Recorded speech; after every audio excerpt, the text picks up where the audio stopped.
Hello everyone, welcome to another video. Here we got 1991 Tilburg, Garry Kasparov versus Victor Korchnoi. And Kasparov made this a really nice game. Let's check it out. E4, E6. We have the French defense from Korchnoi with the black pieces. We got E takes D5, E takes D5, the exchange.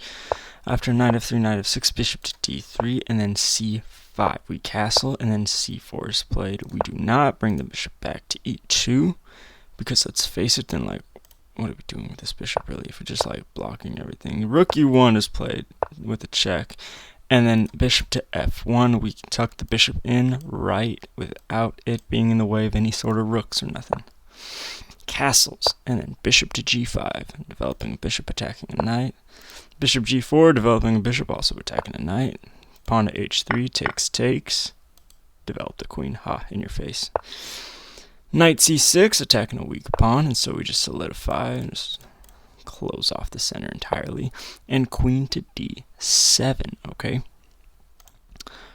We exchanged light square bishops, and we're only stuck with dark square bishops now, so Korchnoi has to compensate with his queen on the light squares. Knight D2 and rook A to E8. We got B3 played by Kasparov in B5. Now check this out. This is a very forcing move. We got B takes on C4. Now if D takes C4, then we just got to pass pawn. So we're forced to take B takes C4, but that's an open file that Kasparov can use. How about that?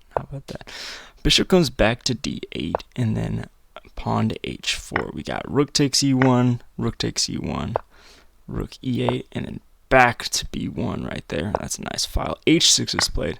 Bishop takes, G3, solidifying that pawn. Knight to E7 coming around, and then queen D2. I want y'all to notice that this can never be an idea, or even swapping that. These two pass pawns, that's not far enough. So just if that's been bugging your face, it bugged me for half the game. So that's just not a good thing. They're not close enough. Anyways, queen to D1, and then we got G5. H takes G5, H takes G5. Bishop to G2, because that's much more useful there than on F1. At the moment, G4 is played, clamping down. We got knight to F1. That's going to be a good knight. Bishop to G5, and then we got rook to B2. We got king G7 and queen to B1, doubling up. Rook C8. So you can't really infiltrate, because then that doesn't lead anywhere. So rook E2, switching files, and rook to C6. Hey, in your face.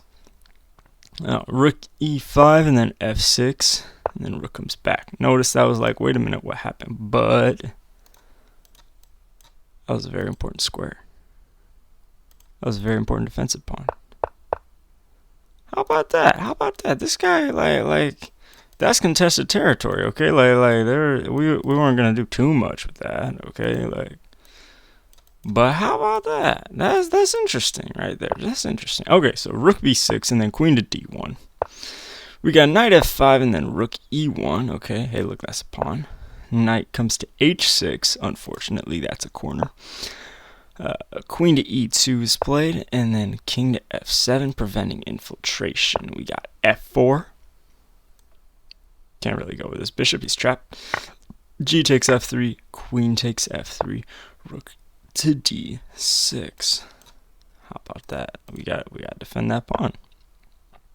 Rook E5, because king G7 and rook takes on D5. That was a pawn. You're welcome. Rook takes D5, rook takes queen takes D5, queen to A4. Hey, is that a pawn? That's a check, actually. King G6, and then bishop C6. Bruh, if queen takes, you're gonna get the same thing, honestly. So queen to A5, get away, and then bishop to E8, can't run away. King F5, queen H7, can't get away. King G4, queen to E4, can't get away. King H3, bishop to D7, can't get away. F5 is played. All right, because what are you going to do? He's kind of trapped here. That's no good. So queen to G2, and here in this position, Victor Korchnoi resigns. Cause that's mean right there. Look, that's not right. That's not right. You don't do that to people. You don't do that, bruh. What is this? What is this? What is this? What is that? That's just a piece right there. That's a knight. Like you can resign at this point. Like, ugh. Anyways, black resign at bishop to g2. Y'all have a great, amazing day.